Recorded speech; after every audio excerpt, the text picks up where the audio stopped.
Good evening, everyone. Welcome to Woodstock Planning and Zoning Commission regular meeting for Thursday, April 4th. What feels like, I don't know, not April. February. I'd like to call the meeting to order at 7:30 p.m. And Mark Blackman, can you start the roll, please? Mark Blackman. Joseph Adeletta. Dean Gould. Jeffrey Marcotte. Aaron Barbo. John Day.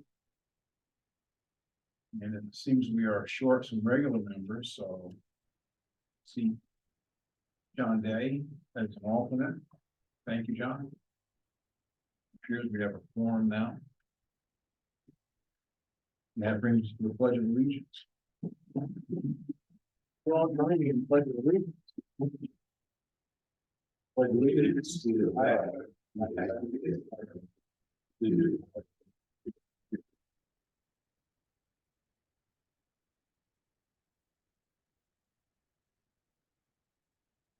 Thank you.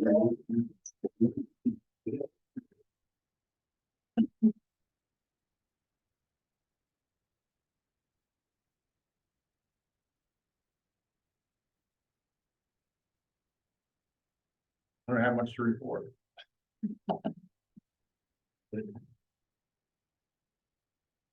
No countdown to summer? No, I'm not worried about spring. Well, we just got here, so I didn't want to be there. My crystal ball. Although somebody said the weather maybe in the 60s next week, so. I guess we'll wait to see next week if that's true. So brings us to agenda item 3, citizens' comments. Commissioners. Commissioners have any comments? Hearing none, I'll open it up to the audience. If anyone in the audience would like to speak on something that isn't on the agenda. Okay, moving right along. Agenda item 4, we have some meeting minutes to approve for March 21st, 2024. Move to accept the minutes as presented. Second. Motion by Joe Adeletta, second by Mark Blackburn, approve the minutes as presented. Is there any discussion? Hearing none, all in favor? Opposed? Any abstention? That's okay. Note for the record that David Morris joined us at 7:32. Good evening, David.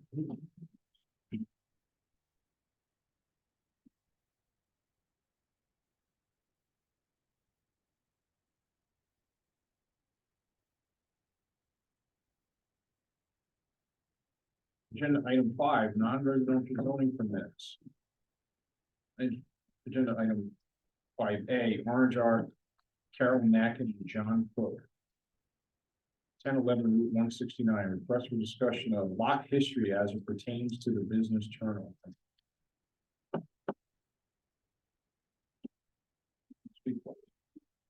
Sure.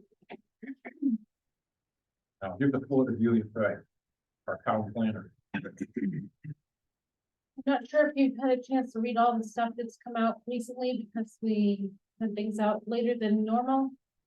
But you did receive something that I wrote about the Orange Art property, and also we have a letter from Carol Mackin and John Cook, and an email or another letter from Mr. Dexter. What's your first name? Zach Dexter, about the business we'd like to put into that property. And so we're here to talk about that. When people first started asking me about the property, all I had was the record on the land records that the property had a variance from when the town had land use regulations. That was before you had zoning, you had a land use agency and a land use regulations, and a variance was granted to the property. And so there's very little other records other than that, and the variance is a little unusual. I have a copy of it here, and you should have a copy in the materials that you were mailed.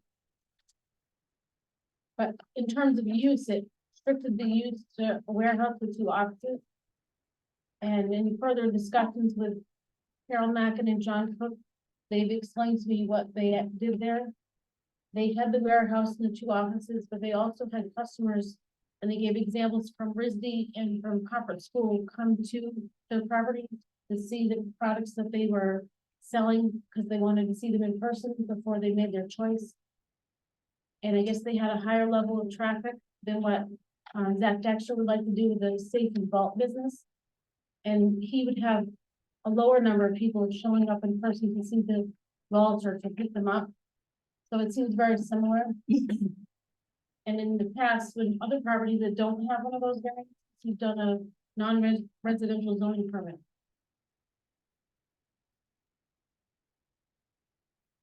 Thank you, Judy.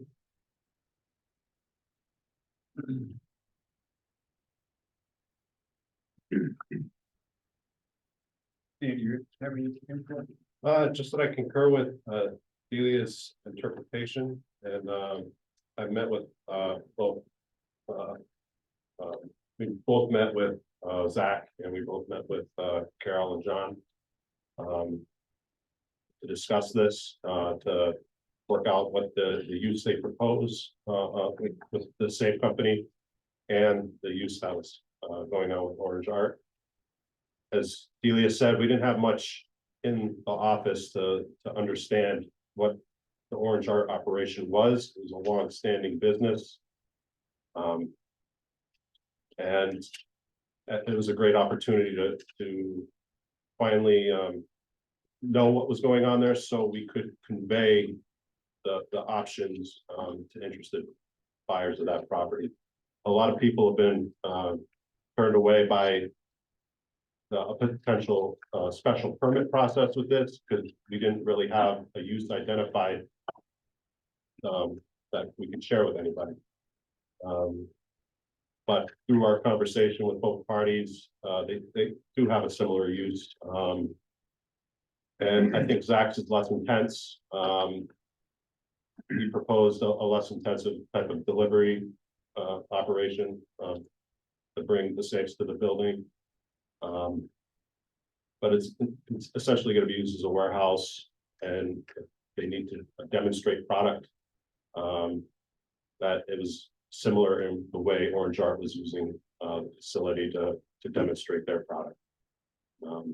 There's going to be a cash register and customers lined up. And I think, as Delia said, this is best treated with a non-residential zoning permit. But I would like them to, share their thoughts and describe what they plan to do there. Thank you, Dan. Commissioners have any comments? I'm gonna recuse myself. Thank you, Mark.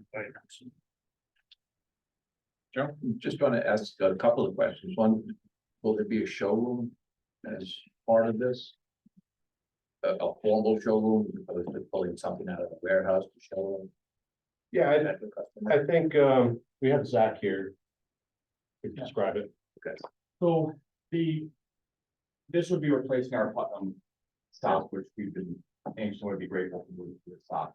The Putnam shop is our main distribution for all of our deliveries. We deliver out into New York, all the way through Connecticut, Massachusetts, Rhode Island, Cape, and beyond when RAS.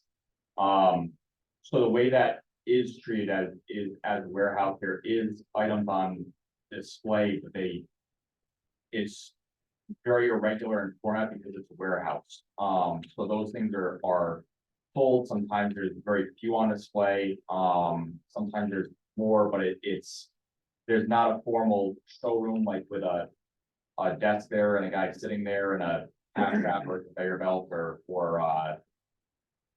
it's not like a car showroom. I guess is the only thing that I can think of the showroom to go to. It's more of if you're going to take and look at stuff and you're getting it delivered by us. Here are things you can pull it from the warehouse. One might be open over here. There might be some in a row over here, but it's not in a regular format where there are set display models that aren't just in the ebb and flow of getting things delivered. If I could add, I'm John with Orange Art, formerly with Orange Art. We did have a showroom, and even though it was a warehouse, it was set up very logically, so our customers which you did mention too, thank you, Delia. There were maybe 20 that we could identify very quickly.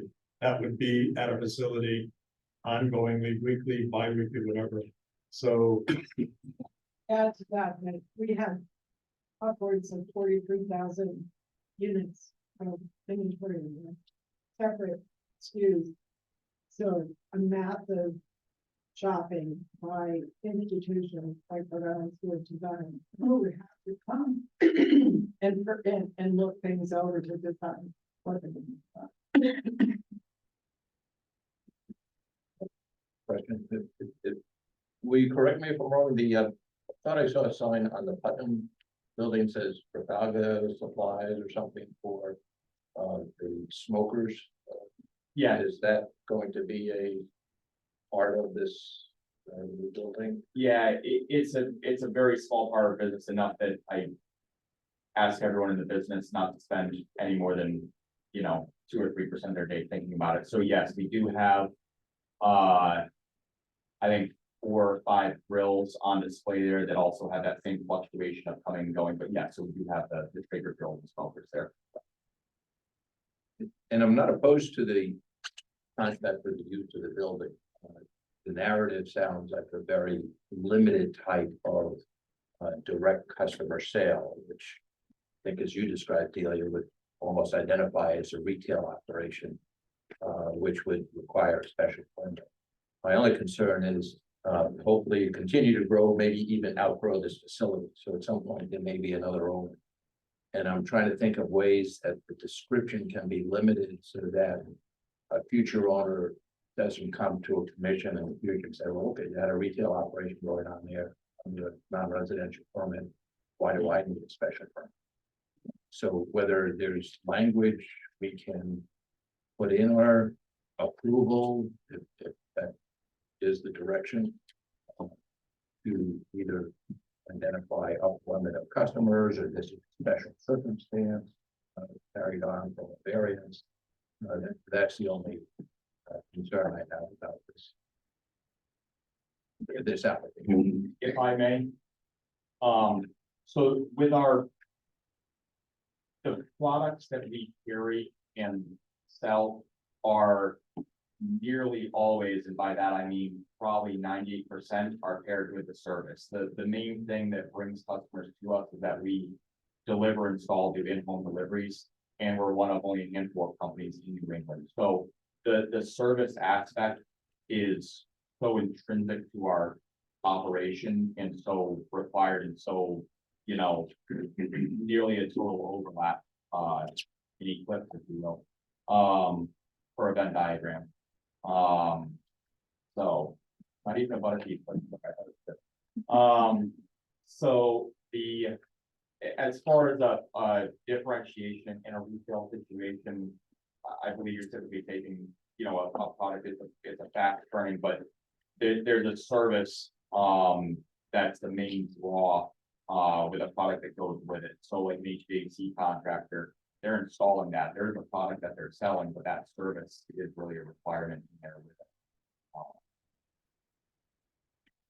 I'm just listening to what our planner and CEO had talked about, trying to understand the history of the particular building, keep information available to future planners and CEOs to make decisions about whether it's a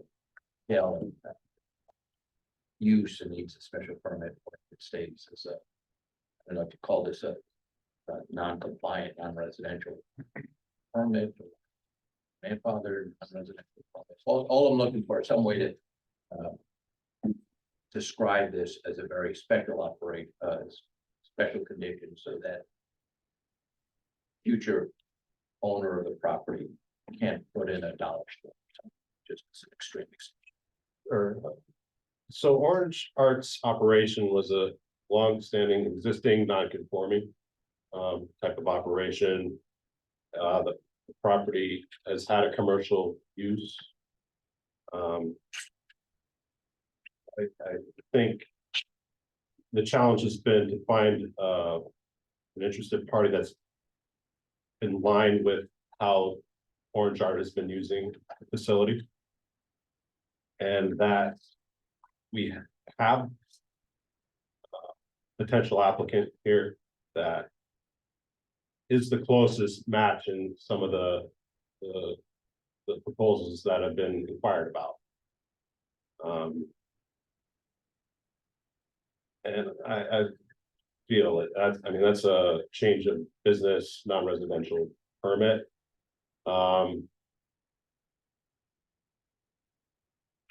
There are questions on the application about how the building intends to be used with that. And there's an opportunity to provide a short narrative of the use. But I think with what we've talked about with both the property owner and the prospective buyer is that it's just the most compatible proposal that that I've heard of for the property my time there. And as I say, I'm fine with that. I think the current application looks good.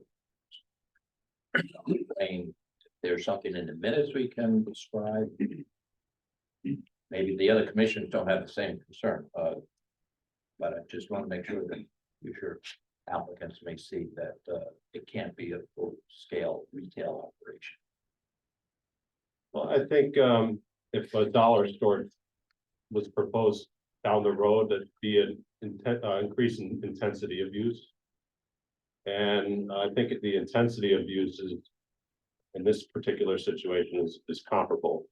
Whereas a dollar store is a far different amount of vehicle traffic, customer traffic, number of employees, operational hours. Perhaps that was too extreme an example, maybe a florist or a gift shop, something that's a little. That's my concern. I don't know if any other commissioners. I think it's a reasonable concern. Okay, only because it's been talked about as in the past a quasi retail type operation. This may be a quasi retail, and you brought it up as a question or a comment. And that's the only reason I'm trying to bring that up. And if Dan, you feel there's a way in the minutes we can identify that the commission felt that this is a special use for a very low value retail operation. Okay. So if there's a way that we can articulate in the minutes, exactly how the proposed business conforms to the previous business that, and just state exactly the number of customers per week, et cetera, et cetera, et cetera. And say that we were concerned about going beyond those limits. But in this case, it seemed to be a reasonable continuation or use of the property. That sounds fine to me, but I look to folks who have to look at applications and make decisions based on what comes before them and what the regulations state. And somebody who's obstinate might say, well, listen, it's retail, it's retail. I'm in retail as well, be a special permit if I participate. And I think Dan and Delia had indicated that the challenge in selling a building to previous applicants, or interested parties, was that it might have required a special permit, which is discouraged potential buyer. So I have a question. Did Orange Art change the nature of the business during its history? We were. So when you came in, you made this application and you had no problem. No, we purchased it, Mr. Ducat, was Yeah. the builder, contractor, and the work. And, from day one, we were importing and wholesaling and distributing fine art supplies, and we grew substantially. And the fact that the town itself didn't know what we did, we've been there for 40 years. Yep. Is an indication of, despite the fact that we had a tremendous amount of truck traffic and employees coming in and out as we grew, we were good neighbors and had no effect whatsoever. In fact, employed people together. So we grew that business, that tiny business, to a $4.5 million business. And basically kept a very low profile because we were conscious of the fact we were neighbors. So in the original application, Did you anticipate that you would grow, or, I mean, how did you present it? when you- Much like that story Yeah. that we had rented at Windy Acres. We had intended to buy a piece of land at former Woodstock Industrial Park. Yep. Which was purchased by Crabtree and Evelyn. And unfortunately went through the process of giving them plans, architectural plans, landscape plans. They approved finally, and on the day before we closed, they decided not to sell it to them. So we had to find somewhere else because we had outgrown our space at Windy Acres, which we were using for the same purpose. So we purchased it from Mr. Duquette. That application was actually Doug Porter's signature on it, who was going to be remodeling the building. And my only question is, it seems to me he's also describing the structure. He was taking a basic blank slate and converting it into offices and warehouse. By pouring a concrete floor, by expanding some parts of it so that it would be usable space. But our use of it was the use that we had for almost 40 years there. Nothing changed, we just grew.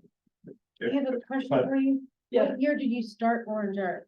1983, What year did you start at that property that we call Orange Art? 91 is when we moved in. Okay, so just for the commission's reference, that's before you had zoning. Zoning started on January 1st, 1992. So they That's why predated there's no zoning. record of them.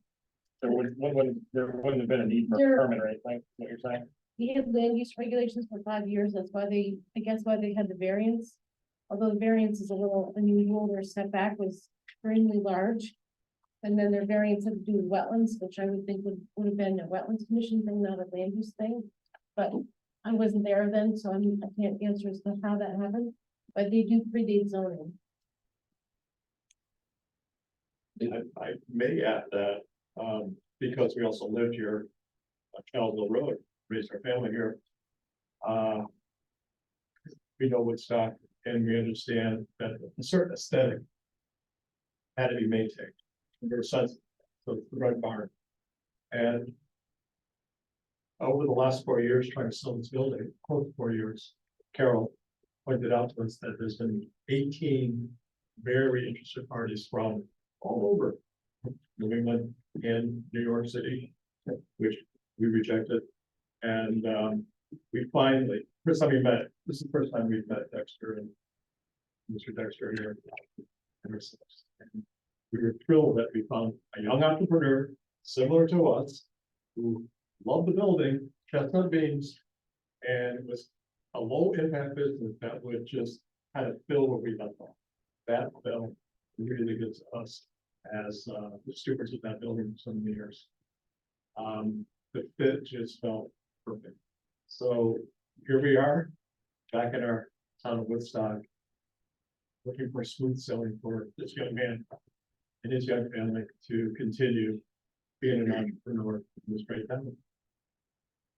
Yes, So did you have people just coming in off of the street when it was Orange Art to there were purchase people off things? the street, so. But they were not allowed in. Well,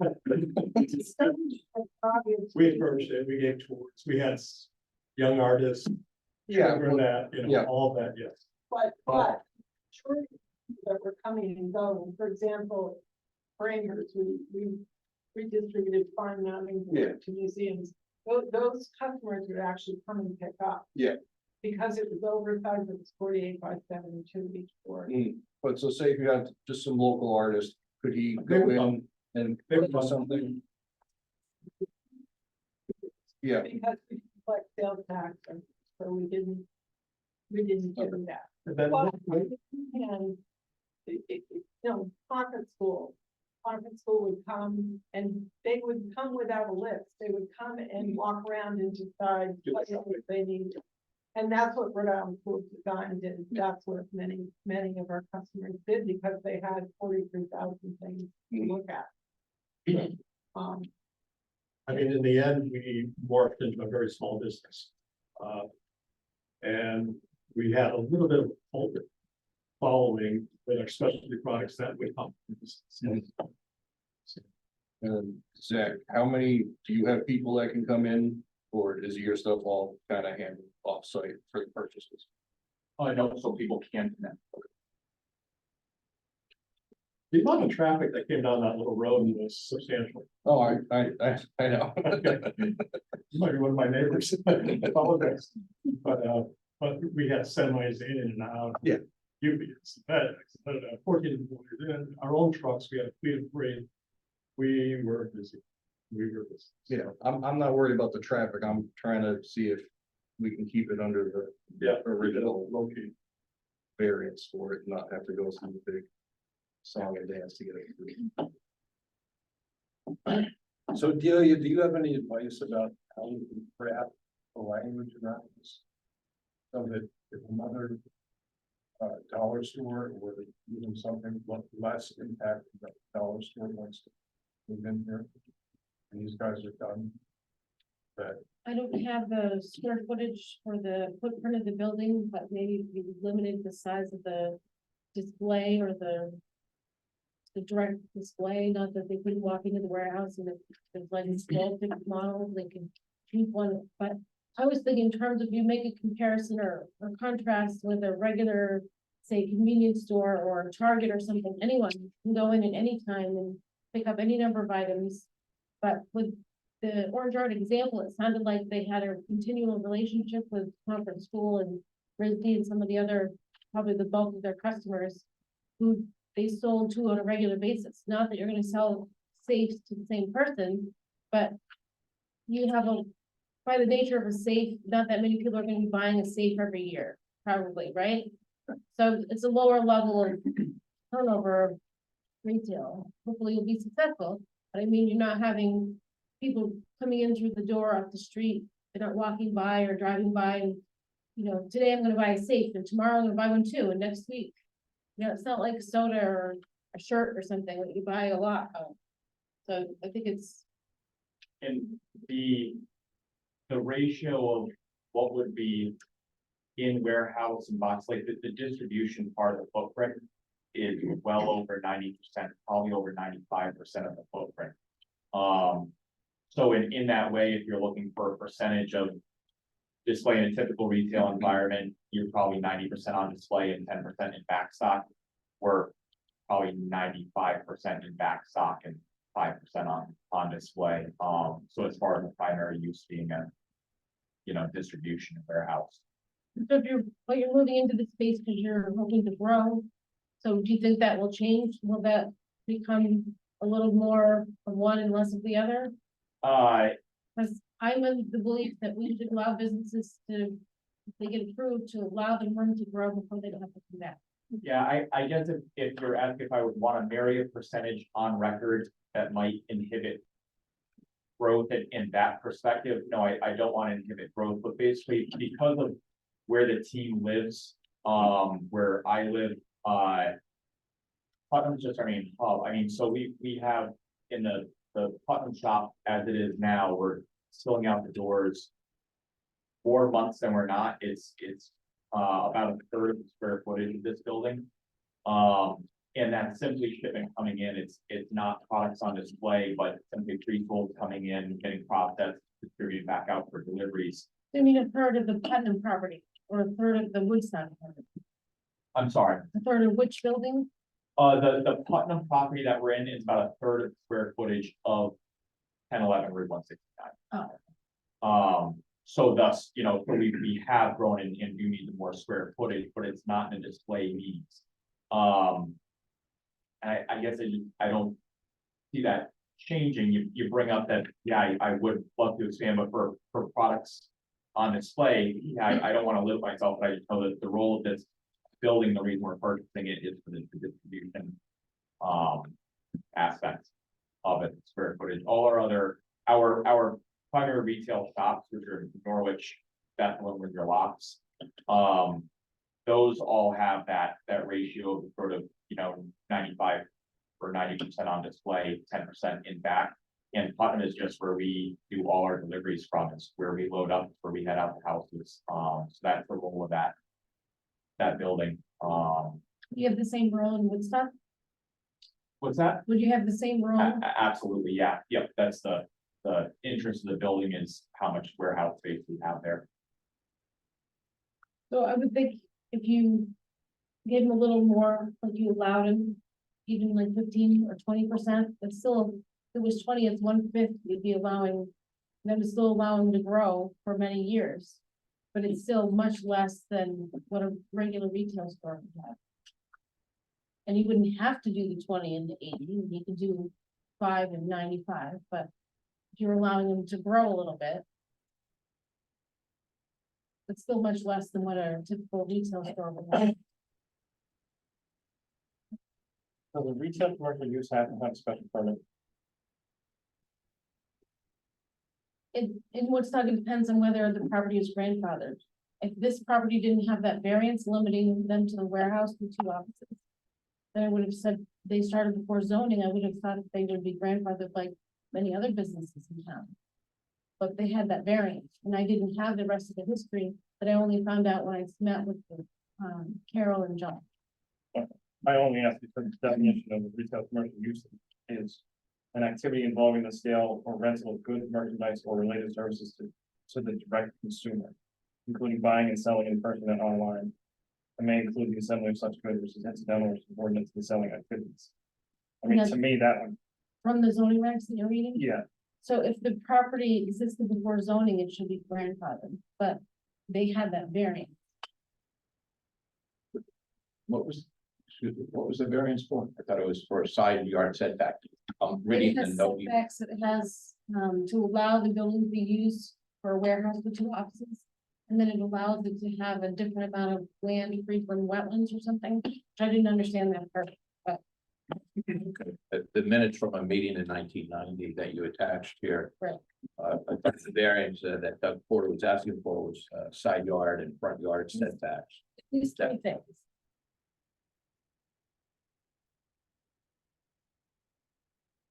To be, see the thing that says land use commission at the top, which is printed from the land use records in the town clerk's office. Okay. It says, volume 204, page 49, land use commission.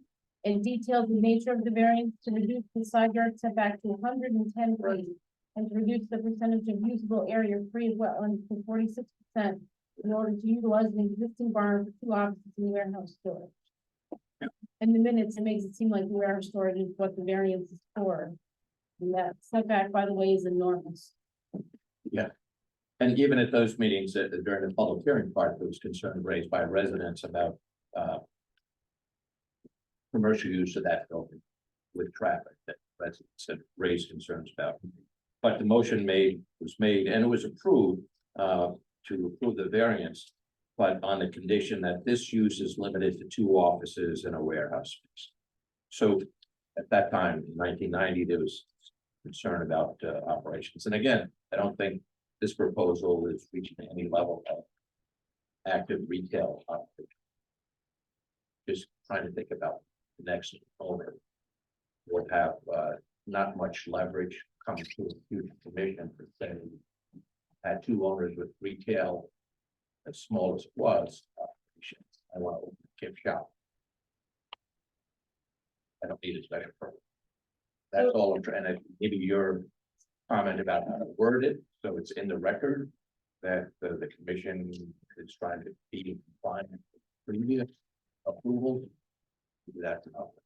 If you were, I'm not gonna tell you what decision you made, but if you were going to approve it, you could include the part about how it's warehouse, office, maybe the wholesale with a minor amount of retail, and you could add your amount if you wanted.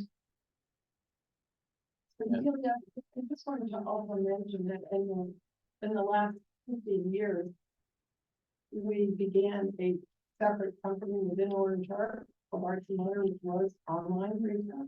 We've been conducting there. It was just online, but we were packing and shipping from there. And I just have to ask, because at the time that we bought the building and Doug was doing the paperwork here, I don't think Doug himself really, I mean, Doug didn't know what we were gonna do there. He was describing a structure, but he not the nature of our business. So I mean, I understand his description of it, that was in fact what we asked him to get us, is two different offices, and in fact, he added a whole nother section later, which is more warehouse. But I think he was describing the structure. Is that correct? I mean. But Woodstock didn't have zoning then, they had land use regulations, Right. which are So he Probably a little wouldn't have different. known what it was to do, really, that was not his interest. And he was obviously doing all the work that would have to go into getting permitting for us, because he's gonna be doing the work. To get it in position with the purpose. But I don't think at any time, and as I say, I mean, the story of this is so interesting because John and I, having lived here for 40 years and employed a lot of people and a lot of kids from the cabin and so forth, we always felt like everybody knew what we were doing. We were quiet because we wanted to discourage people from the misunderstanding about what the word wholesale meant. I think a lot of people thought, therefore, I can purchase their stuff myself, when in fact, because we weren't collecting sales taxes on the wholesale part of it, we didn't want people to do that. You know, you had to be tax exempt or you had to. But these people that were coming were replenishing stores on weekly, bi-weekly, monthly basis. So they were coming to Orange Art and shopping for their store, and they had to come over and over and over and over again. So the breadth of activity there is not really described, I'm just saying, by two offices in there. So, I'm just trying to understand that hangout there with that description. You know? that's why I explained that you started before we had zoning. So Right. I'd be fine with percentages going on this, if that's, good with all other parties. Go back to Joe's question and echo what Zach said. I think if they self-describe the percentage of retail versus warehouse in their application, that establishes for the record presently. And then down the road, if there was a new business proposed for that location, that unless it was similar in scope and operation to that, the special permit process would be applicable as an increased intensity of use. But I think they can self-describe that on the non-residential zoning permit application. And that will, that as long as our files exist, will kind of establish the default position that we established here. Okay. Can you say that explicitly in the approval? That in the future, if a future buyer were to come, a change in the ratio would necessitate a special permit. that's why I'm saying, room to grow. Yeah, that's before right. you- So 80-20 or something like that. Well, even 95.5 or something of the current size. Or But should not exceed. You know, any of this could be challenged by an attorney or for an applicant who wants to put in a full-scale gift store and use the whole site work. So I can't say it's I ironclad. think that is clearly different if it's all gonna be retail, direct retail. as opposed to Leave that up to the folks who have to deal with the applicants. Okay. That's all I was trying to see if we can Okay. get some. Folks that deal with them or the commission has to make.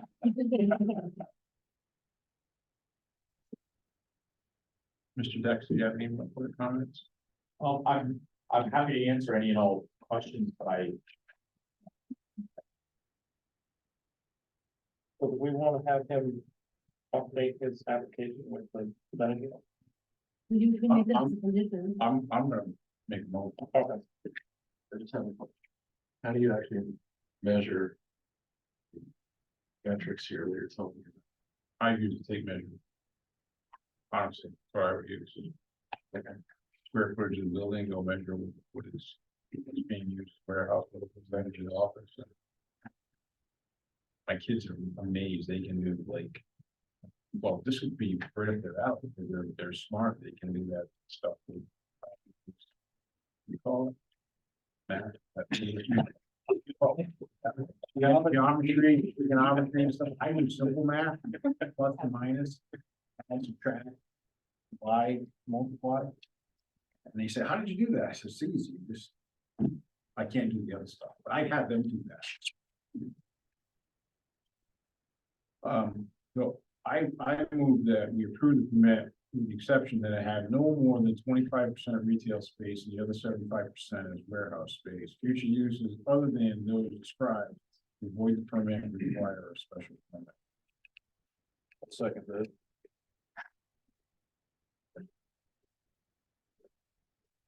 Little discussion. Sure. Can I ask Dan and Delia? Sure. Did you see that on an application? You're comfortable with interpreting that?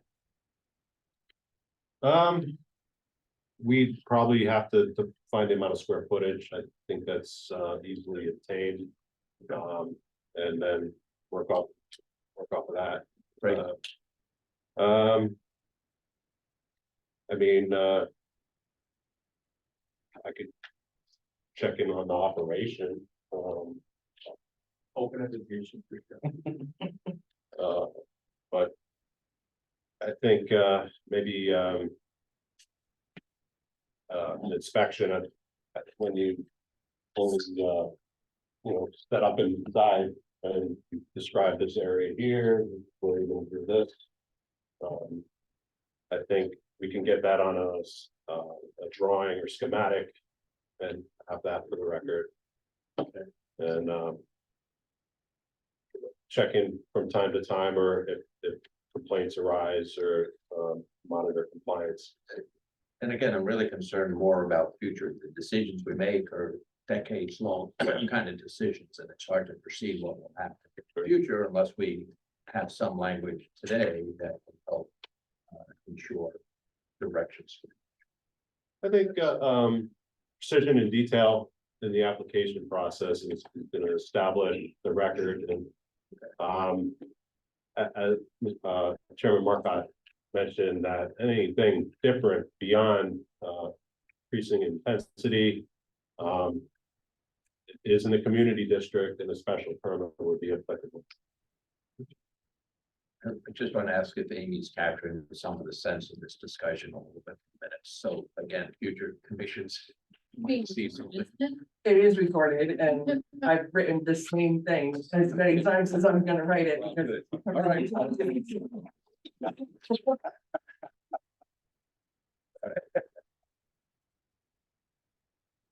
Any other discussion?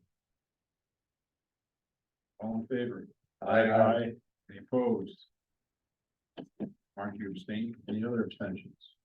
That's what passes. Congratulations, I'm glad that hopefully the Orange Art Building will move along to be the Dexter's Art Building now. Mr. Dexter, welcome to town. I'm sure you'll be a good neighbor. I'm glad to have you. So, thank you. Starting to see operations. Well,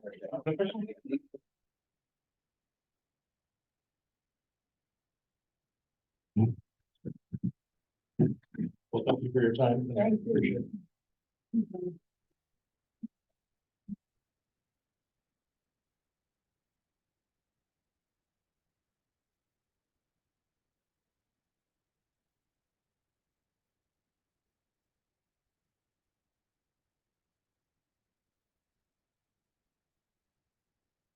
That brings us to agenda item 6, the new business. Woodstock Highway Garage, Payne Road, sediment basin, proposed open space and previously approved subdivision. 489-04-06, all about down here, Payne Road. Now open it up to the applicant or the applicant's representative. Thank you. I know you have Zoom documents, but I had an idea to make a print of the subdivision and color it for you. So you could. And you guys have some small copies too. My name is Janet Blanchett. I'm a professional engineer with J&D Civil Engineers, and I'm here this evening representing the town of Woodstock. and the Public Works Department. In this room, there's several people who are familiar with this project.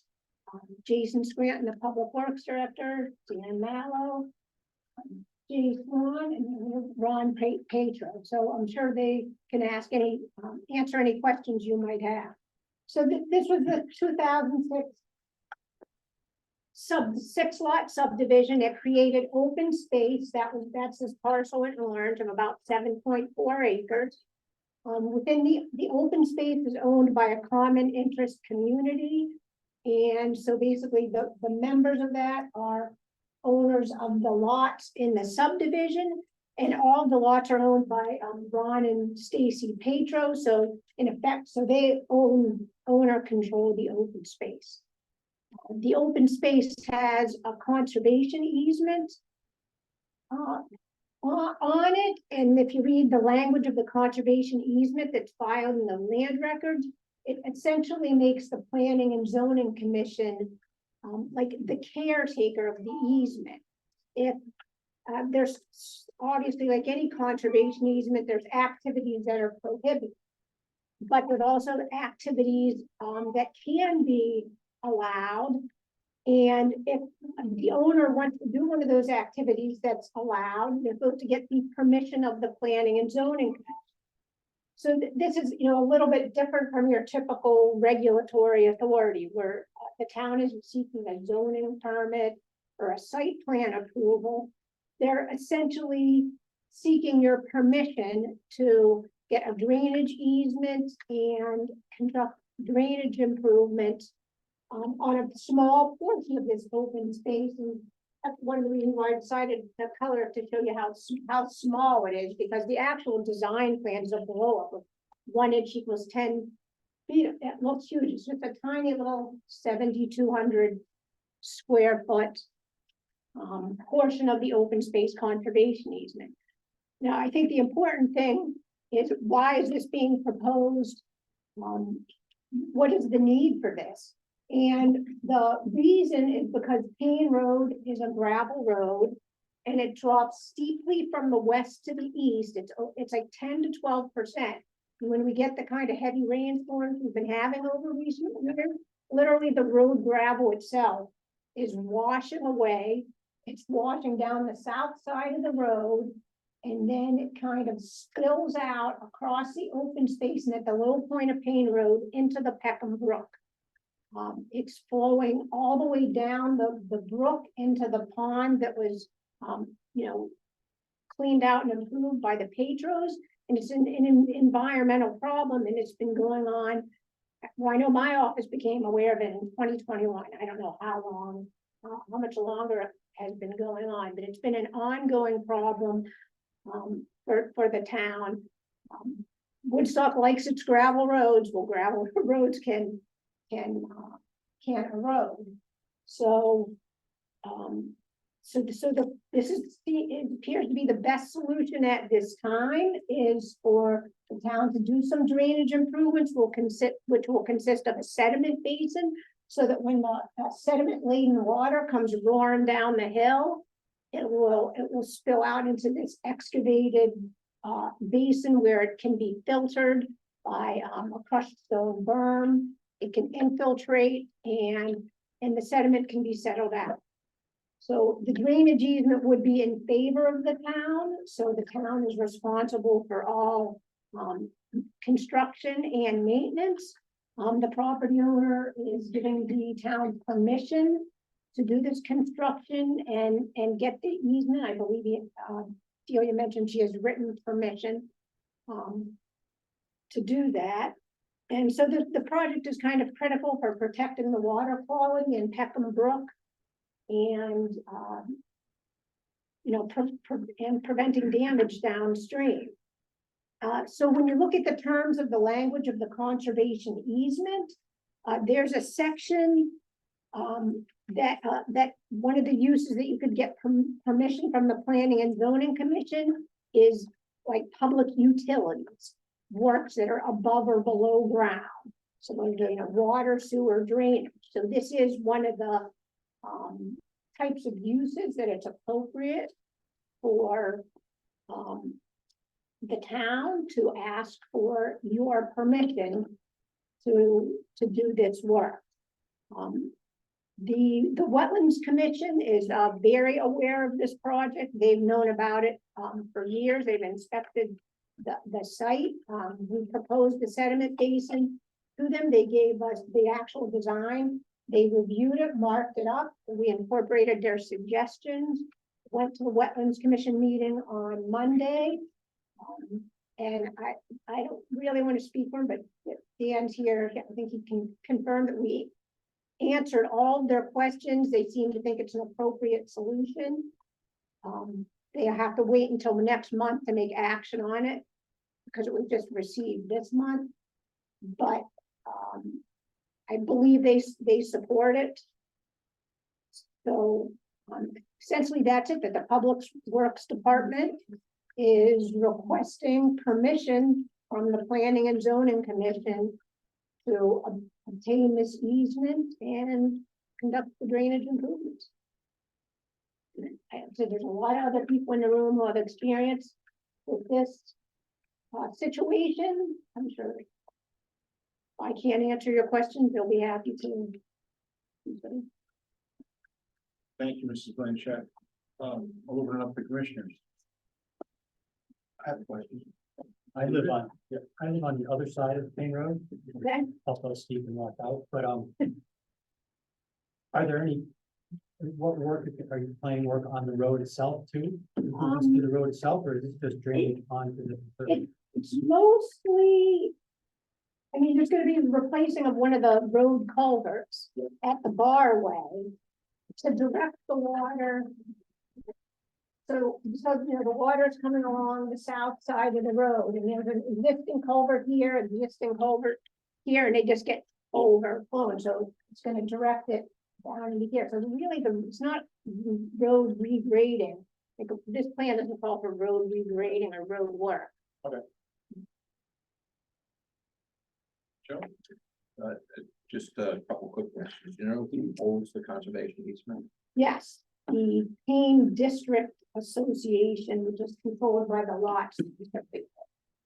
Yeah, I can tell you the exact name. But it's more of a private that has a conservation. It's a homeowners. It's a homeowners association composed of 3 of the lots of the subdivision, but they own all 3 lots. The sediment basin, you said the town has to maintain it, so is that part of the plan on, there's a lot of, you're describing a lot of gravel washing down into the basement. Is there a clean out plan or dig out to make sure the Yes. basin stays available? There's some operation and maintenance notes on the plan, and basically if the sediment gets to the height of the stone check dam, which would be something that's easily visually observed, then it's time to clean it out.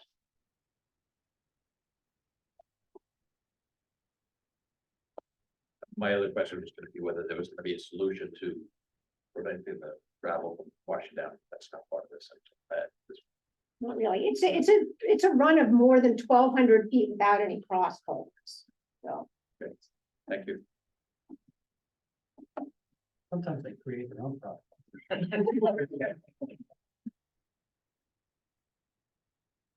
Anyone else? Make a motion to accept the plan.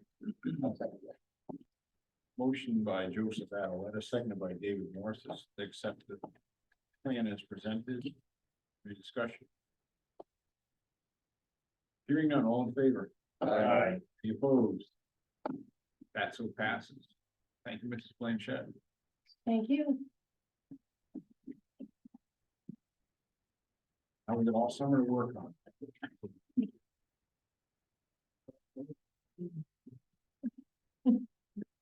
Yeah.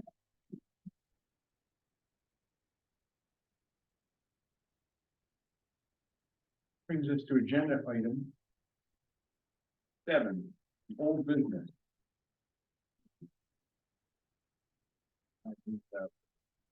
Discuss the proposed text amendment at our last meeting. And we need to set an effective date for that.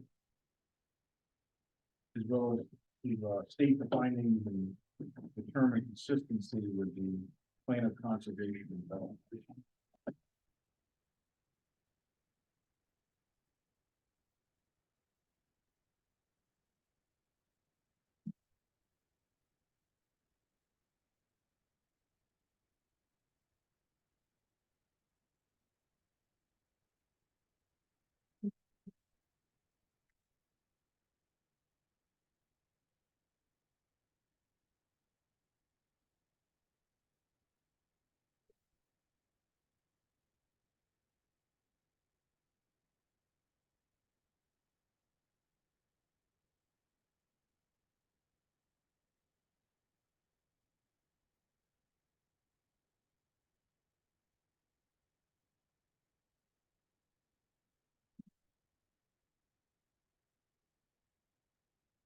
We are suggesting we should make it the effective date.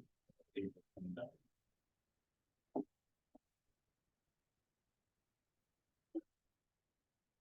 Need a motion? Yeah. The movie set the effective date. Second. Motion by David Moore, seconded by Dean Blue, to set the effective date, April 29th, 2024. What's the Eleanor's birthday?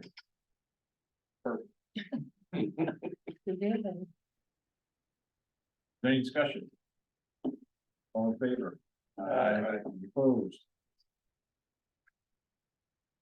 Now we need to state the findings and determine consistency with the plan of conservation development. The standard thing you have to do when you do a text amendment. In this case, it's basically clarifying language that wasn't clear in the past.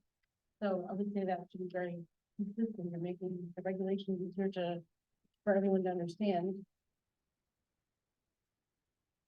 Generally, you go through a whole list, like if it's a text amendment to the zoning regs, this is subdivision regs. I think if you just state, if you find it's in compliance with the POCD, that's fine. I'll state that the findings are consistent with the TOCD. Make a motion to have the commission take the findings. Motion by Joe Adaletta. Second by David Morse, that the findings are consistent with the plan of conservation development. Any discussion? All in favor? Aye. Opposed? That will pass. Thank you. Now we'll have a short-term rental.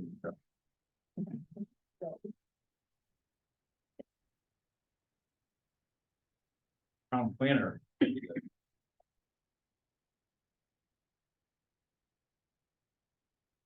Informational meeting last Thursday. Actually, our friend family went too. No. You want to misspeak your title.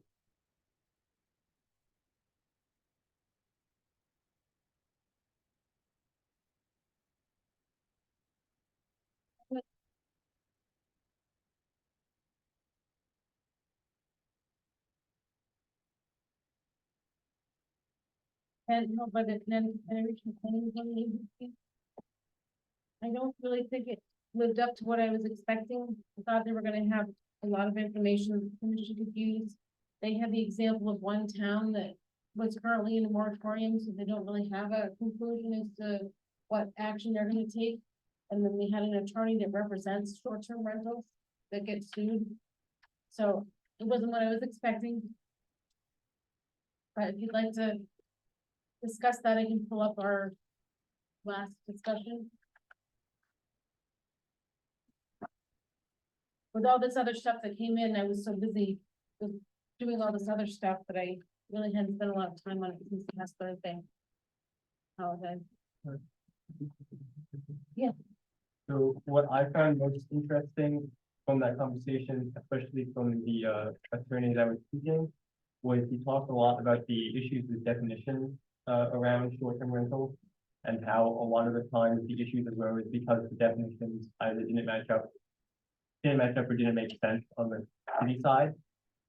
So I think that when talking about the discussion, considering definitions and making sure those definitions are consistent throughout the whole plan is something that the commission should keep in mind. And the attorney that spoke at the event, he was saying that if your town allows for the rental of properties, you really can't regulate by duration of rental. So that, I thought that was interesting.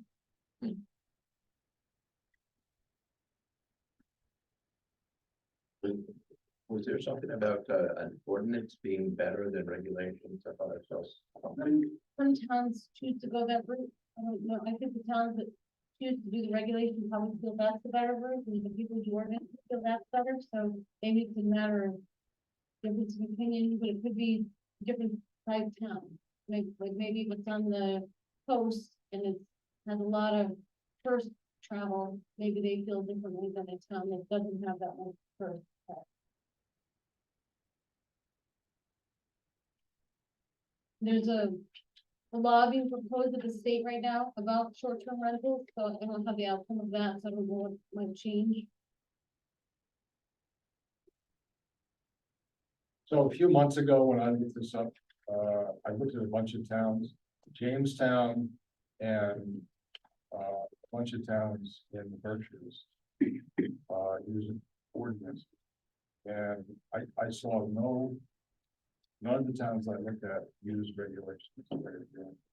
You looked at Connecticut towns only or other states? No, I looked at Rhode Island, Okay. Jamestown, We have different, and places. so it'll be applicable what they do in other states. So you would send something out saying that the ordinance would be, more legally copacetic. That- We use that word. Yeah. Oh, that would be. Yeah, when we had Attorney Rich Roberts here last month, he had mentioned, ordinance versus regulation. And I was interested in the enforcement aspects of one or the other, and I found the conversation for Town of Groton's effort. They enacted an ordinance. And from an enforcement perspective, there's some rationales why an ordinance might be better. If we were to adopt regulations, we have an unknown quantity of short-term rentals that would be grandfathered. And how do we know who's a new one or who's been doing this for a long time? We don't have a means to have a baseline for that. With an ordinance, it would require registration. So we could get an idea, have a roster or an inventory of this activity. Whereas this is a use that's been under the radar for the most part, and it would just be difficult for me to say who's been doing this for how long, because we don't have anything established necessarily. To identify who's been doing this and then who's starting fresh to do this, and then we might have 100 short-term rentals that are going on now. I don't have a feel for the number, but maybe only 1 or 2 people, when a regulation is enacted, would be required to come and comply with the regulations, whereas everybody else is grandfathered. So there's this issue with regulation that it only applies when you set it in now and then into the future, but ordinance can bring everybody as a local town rule into the full licensing. I mean, to a certain extent, that gets to whether this is actually a problem now or not. So one of the things that a lot of these towns do is that they utilize services that are able to access more than just VRBO at Airbnb. And there's some kind of way that they can find, they sort of search the internet and find all these places that are for rent. And so when I looked on Airbnb and VRBO, I saw very few places for rent. it seemed to me there wasn't really a big problem. Who knows who else is doing it through some other service or whatever. And the way you do that, what these other towns do, they get the services. People that find out who's. That would be one option. Maybe we should just see how much of a problem it is. You know, we've been talking about this for a while. There've been complaints periodically. You know, people at Bungie have bad experiences with a bad party, but I mean, is this really an issue here? It seemed to be a bigger issue in tourist towns and, you know, places like Jamestown and Berkshire. I think during our discussions and when we did the survey, some concerns were brought up, but they're not always the purview of this commission. We can't police behavior or, you know, we don't have a noise ordinance. So some of those things are out of the purview of planning and zoning. And maybe they could be addressed to some extent, although I'm not quite sure in the ordinance. I still don't see how you would regulate noise. You know, so we could, if you wanted, we could go through those concerns. The way I was hoping we would do text amendments, and we would go through those questions and figure out what information came up, which ones are actually applicable to zoning and which one may be perfectly reasonable complaints or valid concerns, but they may not be the purview of this commission. So I don't know if you want to go through that discussion or, I don't know what time it is. Not that late. I mean, maybe there just aren't that many places for that. Maybe it's not a big problem. I mean, you would spend money to find that out by hiring. But at least you would have a better baseline. I mean, I invite people to go on Airbnb. We already done this. There weren't a lot of places for it. There were a few on the lake. Didn't seem like. That may change depending on the time of year, though. Maybe some people don't choose to put their site available during the winter. Or whatever. I don't do. No, I did it for May and July. Yeah, I would just see some consistency in how uses or businesses are run in town. We have regulations for a bed and breakfast, so somebody who declares that they want to run a bed and breakfast, there's a regulation for that.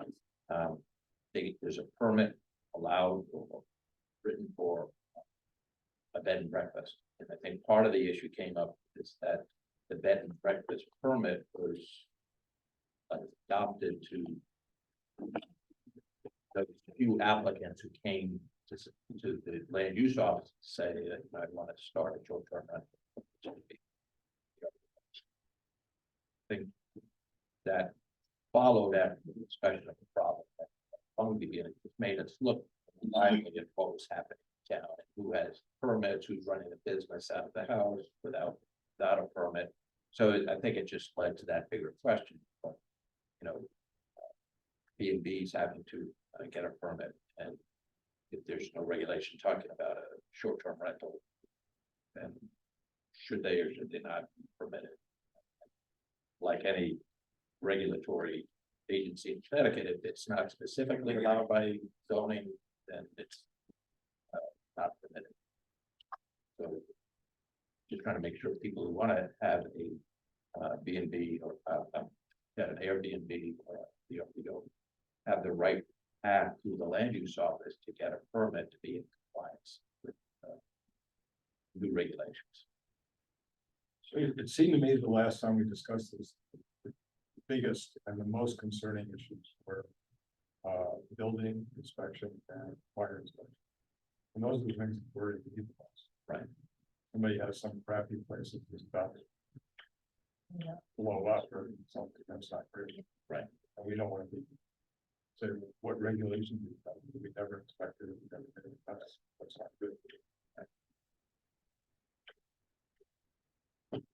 You had a comment.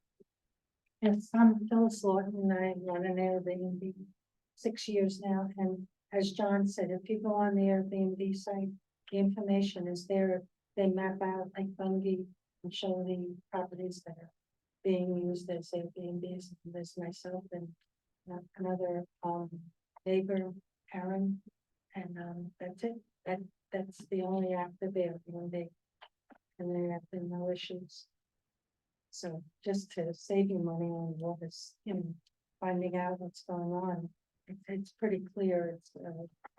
Just go and put Airbnb on your phone and look it up, and it has actual properties all around the Woodstock area. And they're all clearly noted. Thank you. Yeah.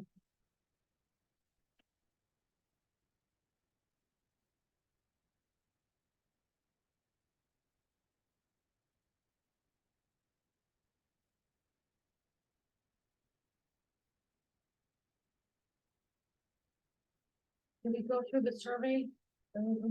Jeffrey. Yes.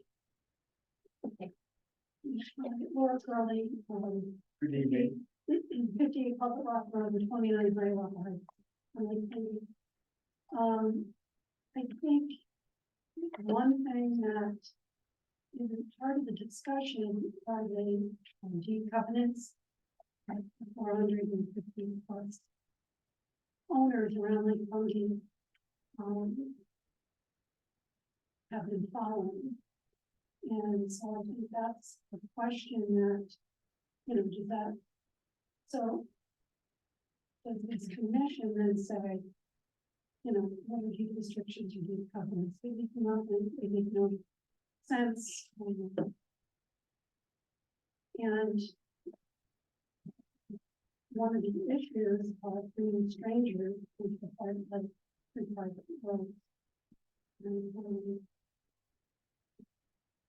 I struggle with that part of it because then you're not in the women over here, they are on the property as far as I know. So that, if I have an issue, I know I can go to them. But people that are coming in buying properties because there's not a lot of lakefront, there's not a lot of shorefront properties, so you may want to use them. But if there's an issue, I can go to them. I know who they are. If there's an issue with somebody renting next door, I don't know who they are. I don't know anything about them. So I'm not about to say, you know what? I really don't like these sitting on the block. So I'm concerned that those deed restrictions and covenants, they're still in force. They haven't been removed. If the community wants to change that in some way, then let's do that. But to just decide to invest in a property, live elsewhere, whether it be New York, have another property in California that you rent out all the time. Where is that neighborhood, where's that community from?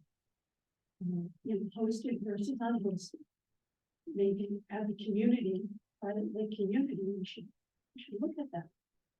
Okay, if somebody wanted to host it, that's fine. But I think inspection, I think that's a lot of issues that little lake of 130 farms. If everyone around there decided to do that, right now there's only 2. Next week there could be 5. We don't know how many people want to rent it. So I think that's maybe something we can consider as we discussing. Thank you. I just had a thought about what you were saying. The deeds and covenants. The lake association or whoever's a member of whatever group is having those, they can still enforce them and they can change them to meet modern needs of the community. But the zoning commission doesn't get involved in that. So if you wanted to address that with that group, if they need to, or they want to change them, they can do that separately. Sure, I understand that, and we can ask that they enforce, every property owner that, I could go to my attorney and ask him to send a letter to anyone who's interested in registering. We're not allowed anywhere, right? We don't have anything. They've been allowed. Well, you've been doing this. Well, I was. Oh, we have a little comments directed up here, please. Okay, Thank you. I don't know that, but anyway, the deed covenants say that a majority of the property owners to change it, and you can do that. It takes time to do that. That's not That is a fungi association issue. It's not, we don't have any way of enforcing that. It's something that you need to take care of with your own association. I agree, the tax district. You have the deed covenants separate, right? So. Still, what you decide will impact that. If I had somebody sitting on my docket that I didn't like it, I would call 911. Seriously, that's what I would do.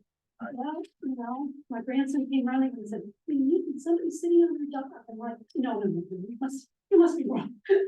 And sure enough, it was a young person, but wasn't their dog. It's something I would have done when I was a kid, probably. I know. It's a kid thing, you know? But that's a stranger, right? I mean, that's the whole reason why you bought that land and have the deed restriction. Because you wanted to have that sense of security and knowing that the person next to it. With all due respect, though, I think that's an issue that the association has to deal with. Because the town zoning is for the whole town, and people come and go throughout the town as guests or visitors or people driving through every day. And people might have the same concerns about someone just for whatever reason outside of the tax district. The zoning is not going to address most of those concerns anyway. But if there's a town ordinance that we're following, then the ordinance officer or whomever, right, would have the bank numbers on the lake and have If there's a separate town ordinance specifically about short-term rental, which has not been drafted yet, but if it were to be drafted, some of those concerns could be brought up. I'm not sure that they would all be incorporated into it. I would assume the town attorney would be involved in drafting an ordinance, and then whoever is chosen to be the person that enforces it, whether it's the zoning officer or some other town official, complaints would be brought to that person, and I would hope that an ordinance would incorporate something about how a complaint should be addressed or how enforcement should be handled. But if an ordinance was the route to go through, there's a lot of other things that have to be worked into that. But all the concerns, like noise and people sitting on your dock, not all of those things would probably be incorporated. and running a business. Gonna draft it, those concerns could be brought to them. If it's gonna be written as an ordinance, which is not in zoning, I would think those concerns should be brought up to that group. If it's not this commission.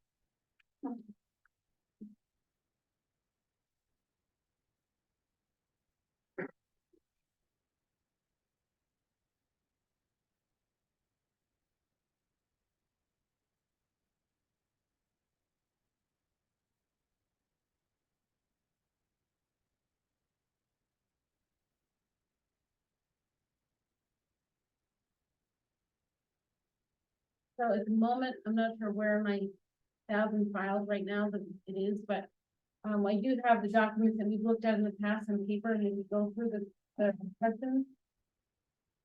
You want to do that tonight? Do we have anything else pressing on the agenda? We do have some modifications, if anybody, any of those people.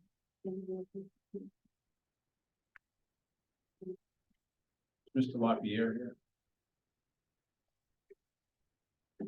No. Okay. We got-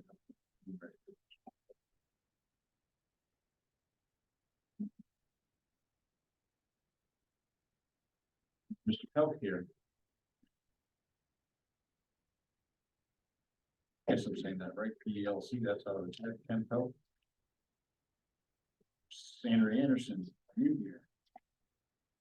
Yeah. I guess we have a few minutes to talk about short term rent. For bed and breakfasts, is it just the definition in the zoning regulations? Is that the only place that's mentioned? And then you have to submit. It's listed in the definition, Yeah. and it's also listed as, I believe, a permitted use. That was handled to the home occupation, and it required an approval from the health department because the guests could drink water, it had to be tested to make sure it was potable. So I believe it showed up as a permitted use. You can check that one in the film. Or could we do something similar for short-term rentals? You could, Seems like a lot of kind of there. so right now, the community district under permitted uses, it allows home occupations and separately allows bed and breakfast. But because bed and breakfast is run out of the home, I always handle that as a home occupation. If you wanted to do a text amendment, you could either make a definition so that if you're drawing a distinction between a bed and breakfast and a short-term rental where there's no food involved, you could define them separately. If you wanted to add them as a permitted use or special permitted use, you wanted to draw the distinction between hosted and unhosted. So there's more, multiple options there, or the town could do the ordinance. We talked at length before about posting it.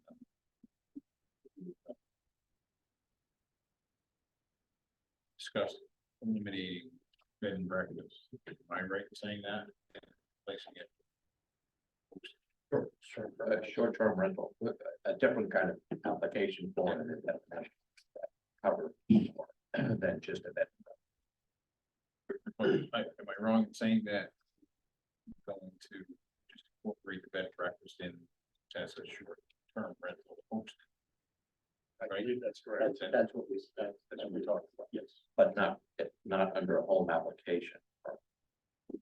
Different kind of permit form to be created, which is fine. So the STR would allow for someone to do a bed and breakfast as a opposed to short-term rental? Is that what you're saying? I think that's open for discussion. And then we would have a form similar to how we used to have a form for student housing. So there was a permit form that you would review, I guess, yeah. because we used to do that for student housing, for West academies, and they had, foreign students staying with host families. I'm sorry, not the, that wasn't correct. What I meant to say was this school would get a home, and then they would pay like an employee or, what do they call them, a host parent? Yes. And then they would have a number of students staying. It wasn't a normal home, like it was their own home, because those host families would take a student in and they would be compensated for that student to stay. So when it was in school, either buying or leasing a property and paying an employee to stay there, that was considered the student housing that required a permit. So there wasn't a home occupation, it wasn't a special permit, it wasn't a non-residential. It had its own form, but you also had, I think we have regulations about that. Is that what you're looking to do? Or do you still want to consider the town to do an ordinance? Well, I personally did that. Solve our issue. Without people that have a form for specifically for that.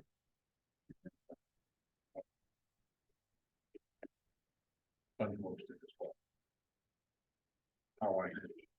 But I think that could all be almost a checklist on the form, whether it shows that I posted, whether it's vetted by the fire marshal and the Department of Public Health, those kind of things should all be on the form to say this is what an applicant would need to have done, or what they need to certify that's for the public safety of people staying in their house. So bed and breakfast now have to get fire inspection.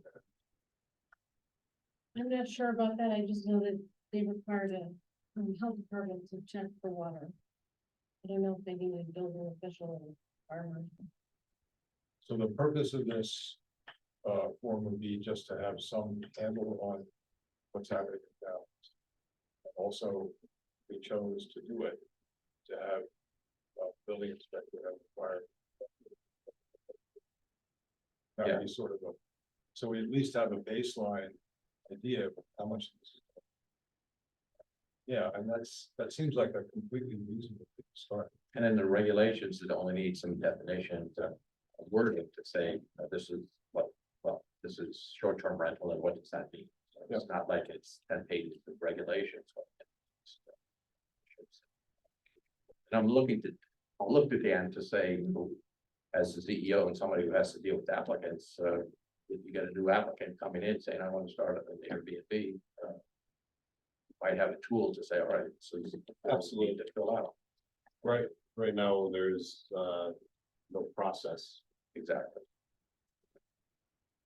And no way of keeping track of. So how do we deal, let's say we institute this, require that people who are now doing this fill out the application, how do we find the people who haven't filled out the application? I mean, that's. Well, we're hearing about some who are there, who are already running an Airbnb. I would think they'd be required to submit this to come in compliance with the form. Put it on the website and that kind of stuff so that people know. I mean, we can't, we're not gonna go out and chase people down. I mean, none of our, almost none of our orders is. Not gonna be door to door, not gonna be door to You know, and our, right, they're there, people come and they follow. Don't, they get reported. Then front of that.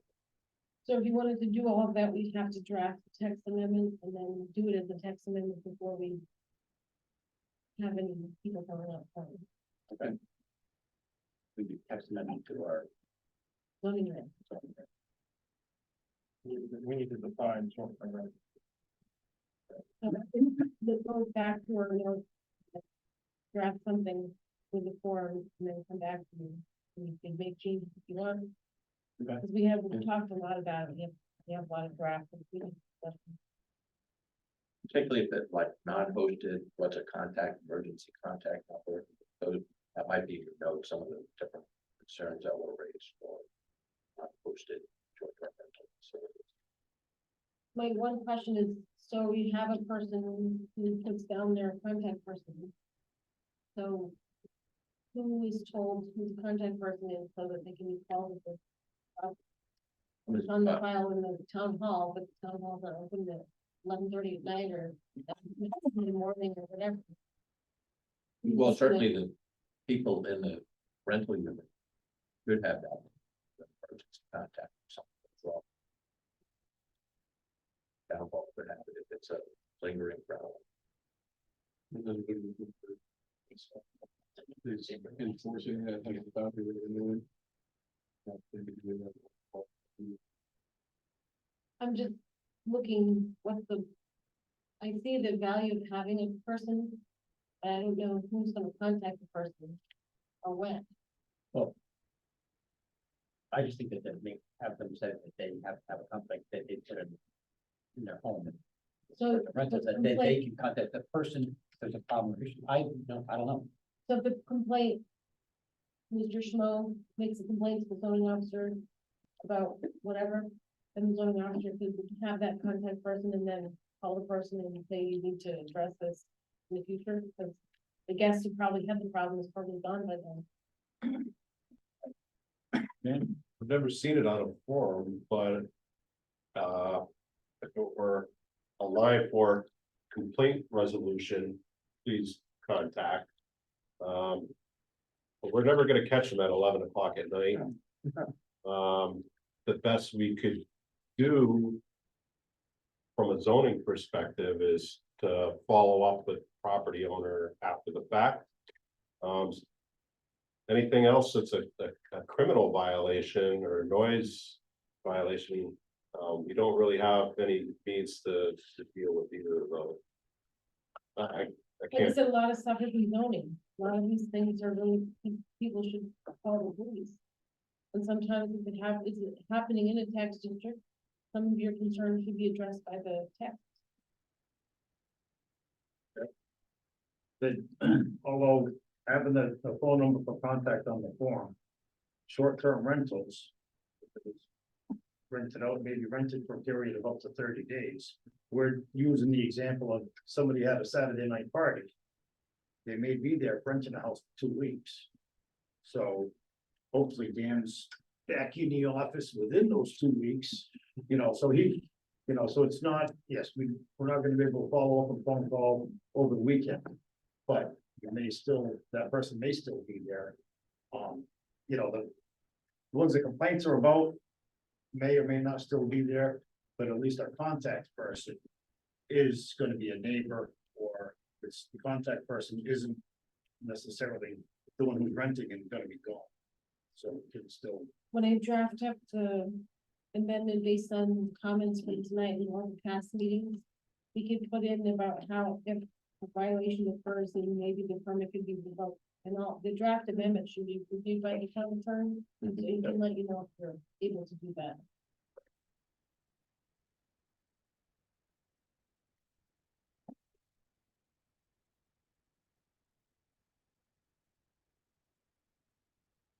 Anything else? anybody else? All right, well. Think that up again, with another meeting after the viewing gets that all. Picked up, or putting the PowerPoint presentation for us. Okay, There was a review of home occupation permit, Mr. Daniel Lapierre, number 4911, in Medford, home office for a small electrical company. Looked to me like it fit the description of what we want for a home occupation permit. Yep. Yeah, I agree. Yep. And we have preliminary discussion, agenda item 9, seems that we've already determined. so I can just share how this came up.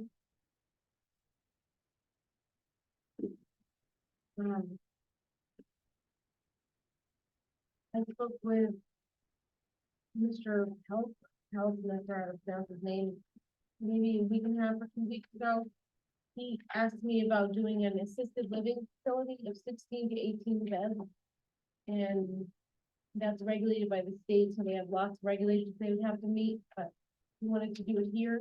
We don't have any standards on anything like that. We don't have, it's not listed as a permitted or special permitted use. So I suggested you would need to do a text amendment. And then I spoke with Miss Anderson, who's looking into doing a independent living facility in her house, which is called a residential care home by the state. And they also have certain requirements that the home has to meet in order for her to get that approval. But we don't have anything on independent living. And what her proposal, I think, is one end of the spectrum, and the assisted living is like the other end of the spectrum. But I think we're gonna have a greater demand for this sort of thing in the future. And it could be an opportunity for jobs, and it could be an opportunity for housing for people that need it. So in the independent living, I'm not familiar with it being done in a home, but I had a relative that lived in independent living like 10 years ago. And it was a very nice facility in Farmington, and she could have her own apartment and live there.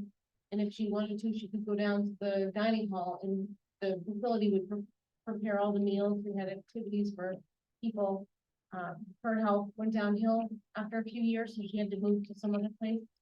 But in the example of someone running this out of their home, it'd be almost like a roommate, except someone takes care of the responsibilities of the home. And then that person might even make sure they take their medications, but they don't have to do the assistance, like they don't have to bathe them or that sort of thing. And if they proceed to needing more assistance, I think they need another level of approval from the state. But this could be an opportunity. It could provide a job. It could provide housing instead of someone having to move far away to go into an assisted living or nursing home or something, and really long wait lists for all of these places. So this could be an opportunity that could meet some of the needs of, housing in our community. I know somebody in Thompson and another person at Sterling that have just this going on in their homes. Works out really well. So, and I think I have it written up in here, if I didn't, then I meant to, but he got back to me this week. So some of the stuff was able to be provided to you, but at such late notice. So if you don't have it, I can email it to you. It's in here somewhere. Anyway, part of my thinking was, like, if you're sharing a home with your, like, these aren't your relatives, but if you're just sharing your home with whoever, they pay rent or something. I almost say it's between you and that person, but then you are running a business, and the folks that live with you, if you're in charge of their mail and you drive them to their appointments and you make sure they take their medicine, they're vulnerable to abuse, but that's not something zoning can address. But it kind of seems like maybe it needs a little more oversight than just their roommate situation. So I thought perhaps we should look into creating regulations, because I think we're gonna see a greater need for this. I think there's the state, you know, they have to be licensed by the state in order to do this. And so the state kind of has the abuse issues and all I'm that hoping, in there, right, so that, I don't know, I don't think the regulation for that. what I I was believe thinking, it's only zoning, when the state. is zoning permit can't, zoning can't assure that no one's gonna be abused, but it seems like, I think it would be a good use. I agree, and it's hopefully a longer term, so we're not talking short term, I think. Right.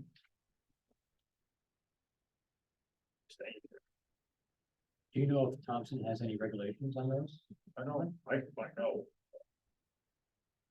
I know that, I know people that like, I don't know. Yes.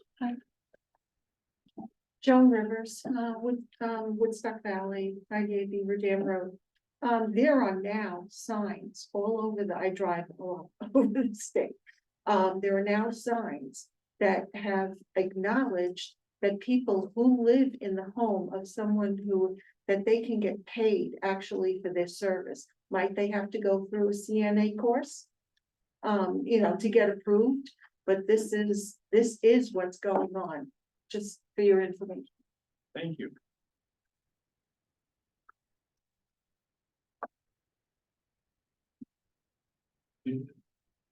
Delia, this packet that was at the day before was actually online, but check it out. Yeah, the stuff about residential care home, that's what Miss Anderson was interested in doing. So she emailed me a lot of this stuff, and let you know that's in the town. And this is all applicable even to the small Anderson's I'm facility. not sure if her house would qualify, because I think when she looked into it some more, there are certain egress requirements and stuff that we're not sure if her house qualified. But there could be other homes in the town that could qualify. So maybe I don't know if it's gonna work out for her, but I would still think it could be a good fit for other people. Yeah, I think that larger one, not sure it's 16 to 18.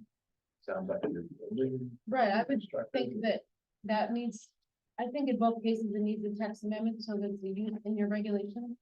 And I would think the bigger facility obviously needs a special permit. Yes. Yeah, those, I think, that kind of goes in alignment with daycare centers. They're overseen and the state comes in and they will do their due diligence to make sure everything's on board with regulations. Yeah, I was in nursing for 40 years and saw a lot of these kind of places. So the state does kind of oversee and approve of them.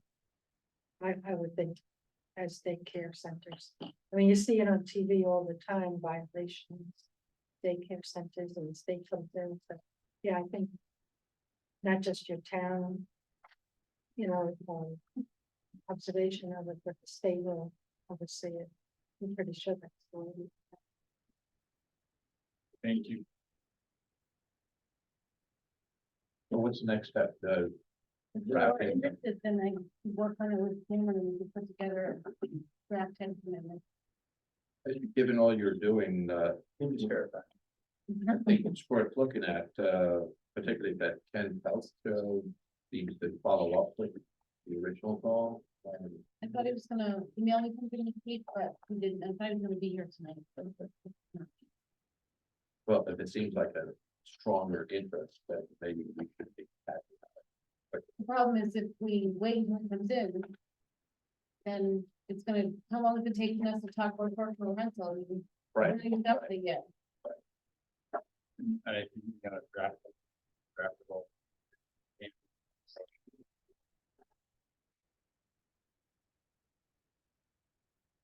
Residential here.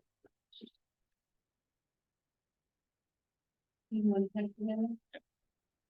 I think maybe the home base, either, I'm not sure if it qualifies as a home occupation, but at least site plan review, we could create a new process for site plan review, and you could even allow other businesses with a site plan review, which is more than a one piece of paper, but it's not a special permit with the surveys and all of that.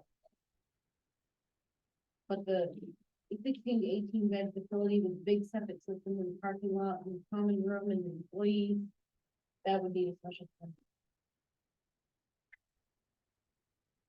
That's big. They strike me as being completely different things. Right, I It's think just there's a two living- ends of the spectrum.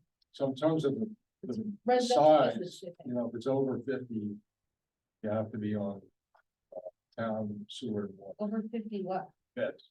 Oh, I was talking about 16 to 18. Yeah, That's I know, well, but I'm just saying, you know, you're talking about a specific thing, I'm just saying in general, if you're trying to make a plan for the future. But the assisted living facilities, it's a big deal, it's almost like a. Whereas the individual home. Care home. residential care. Sounds much more, I mean, almost like a. Home occupation.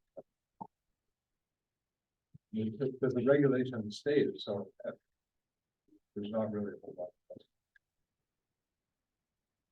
Well, the thing about the home occupation is, under your current regulations, you can only have 3 employees and 4 parking spaces. And you have a limit on how much of your home can be used for this use. Right.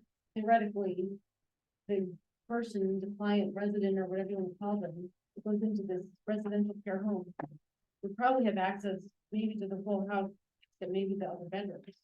Yep. So that sounds like that's maybe larger than a home occupation. I'm not opposed to it having a much simpler process than special permit. I think it'd be way simpler. But I'm not sure if it's the same thing as a home occupation. So, the commission determined to do that. I just I meant in think that- general, I think your So- home sort of- occupation stuff needs a Yeah. lot of work, but. Yep. Separate study. I would simply just try to see having 3 or 4 extra minutes, that one, Right. separate line item. All right, that'd be great. Yeah, we'll work on it. Thanks, Jim.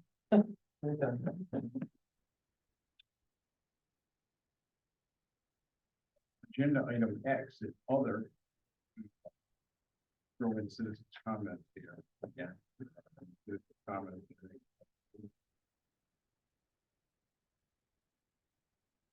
Anything else anybody would like to go? That brings us to agenda item XI, 11. Move to adjourn. Second. Motion by. Second.